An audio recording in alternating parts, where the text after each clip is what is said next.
this is first time in Bangalore, and I'm just seeing that people are so lovely here, so warm here, and I've been to their house, and I was just observing that there is such a bonding in their family, and love and bonding in their family, husband, wife, and children all working together.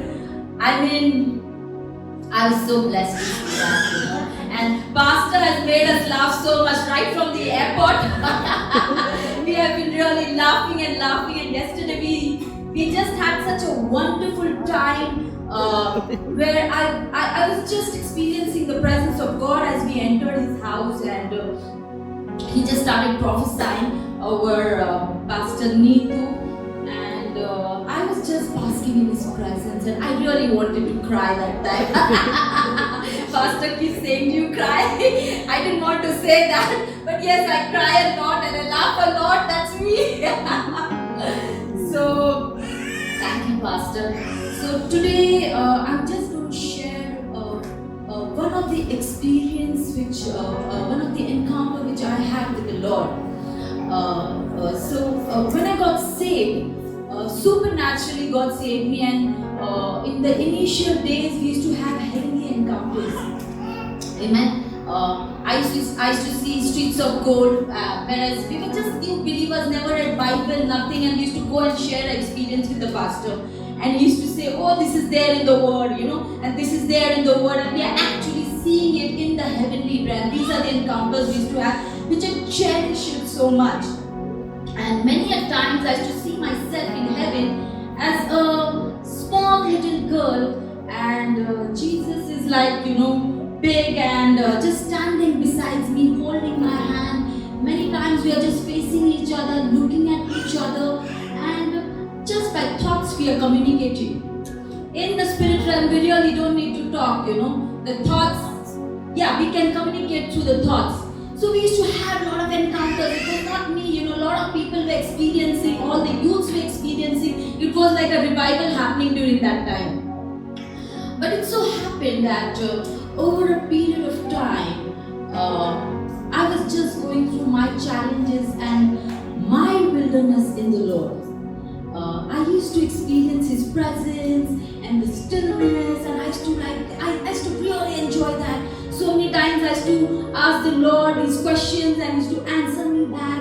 But a phase came in my life that I was just seeking and praying for something, and I was after God. God, when is this going to happen? I know you're a prayer answering God. I know you do miracles. I know I've seen the best, what you do, and I've experienced your love in such a supernatural way. I mean, baptism was such a supernatural encounter I had. And which I will share it maybe later when I have time. But a time came into my life that God was just silent. And I said, "God, why are you not talking? I want to hear you. I really want to hear you. And I want to answer. Because I have been asking this to the Lord. Lord, when are you going to answer this prayer of mine?" And a phase came into my life that I just started questioning the very existence of me. I mean, I started really fighting with the Lord that, God, why did you even create me? I mean, there are 6 billion people, huge population. If one person was not there, how does it matter? How does it matter to the crowd? How does it matter to you? One less person. And that too now I have to live for eternity. I can't go on like this. But this question was just lingering that, Lord, why did you make me? Why did you create me? I mean, was I required? Was I required? Is it a mistake? I think you made a mistake. And few days went by and I was just battling with this. And a day came in my life that I used to hear one song, a worship song on YouTube. I really like that word. And I wanted to hear, and I thought I would just worship the Lord. But below that video was her testimony, and it was a 1 hour long testimony. And I didn't want to hear that. I just wanted to worship that 5-minute song which was there, and I said, I'll just go deep into worship. But Lord just told me, no, click there. And I just happened to click and hear the entire testimony. So in the testimony, she was sharing how she felt rejected right from her birth because she was born a girl child, whereas the parents wanted a boy. So she always grew up that she is a mistake. It should have been a boy, but pop, the girl came out.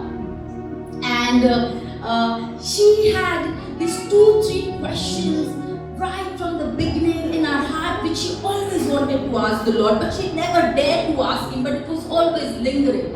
And one of the questions that she had was, Lord, what were you thinking when you made me? Am I a mistake? And that caught my attention, because this is one question which is lingering in my heart. Am I a mistake? Why did you make me, God? I mean, it doesn't matter if I never existed. And it so happened that one fine day God decided to answer her question, and she was there in her room, and the presence of God just came all over her, and she was on the floor crying, and she started seeing a vision. And in the vision, she saw herself as a small child, a small girl, Jesus standing next to her as a big man, and she's just with Him. And I knew that this is how I see myself when I have heavenly encounters. I could just so relate to the whole vision because I had these encounters. And then she saw Father God across the table, and He removed something from His heart, like a clay dough, and He just placed it on the table, and He formed her with that clay. And she's just watching it along with Jesus, and Father is forming her. And then on the side of the table there was this musical box. How we have this musical box where the girl comes out like a ballerina and she's dancing, twirling. And He placed that clay dough in that box, and she just started dancing. And she just started worshipping, and she just started rejoicing. The minute she was doing that, Father used to go, whoa, wow, and He used to dance and jump and run around everywhere, and then He used to close the box again. And then after some time He used to come back again, open the box, and then again He's like, when He's watching her, He's like, whoa, wow, wow, and it's just going around. And this girl is not able to understand, what is this happening? She's just looking at Jesus. Why is He so happy? Why is He so excited? And it so happened that Father God came to her, the palm of His hand came to her, and He just lifted her, this girl, into His hand, and He took her back into His heart. And the minute He placed her into His heart, it was like a jigsaw puzzle that she just fitted in perfectly inside. She was just a perfect match inside His heart. And then He looked at her and He said, do you know what I was thinking when I created you? I made you from a very heart. Amen. I made you from a very heart. You are my delight. You are my pleasure. Amen. I designed you exactly the way I imagined you. You are not a mistake. You are not a mistake. I love you, and actually I find you very funny. You make me laugh. You make me happy. And when I heard that encounter and vision, I was in my room crying because I knew Father is talking to me, because it was such a personal experience I was having with the Father. And then He just started talking to me. He said, you know what, when you laugh, I really laugh loud. And He just said, when you laugh, the whole room lights up. You just bring life. Yes, I am happy to see you. You are not a mistake. I take great pleasure when I just look at you. That's my daughter. Look at her, she's so beautiful. Hallelujah. Hallelujah. Never think that you are a mistake. I mean, there might be 6 billion people, 7 billion people, it doesn't matter to God. But you are very, very, very, very personal to God. Each and every individual sitting here.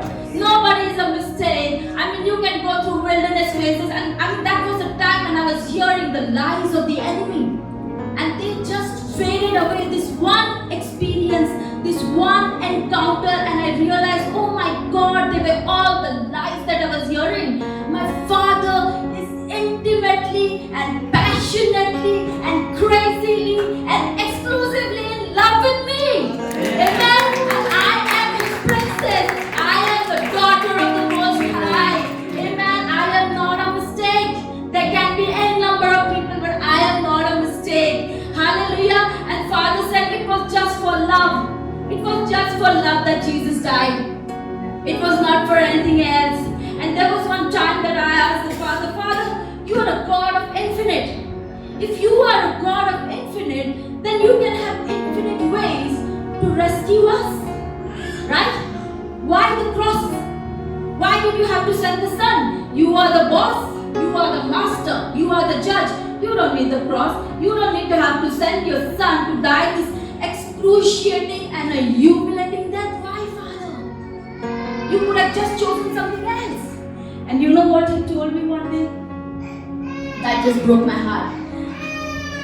Father just told me that, listen, I know I'm a God of infinite, but the cross of Calvary, I chose it.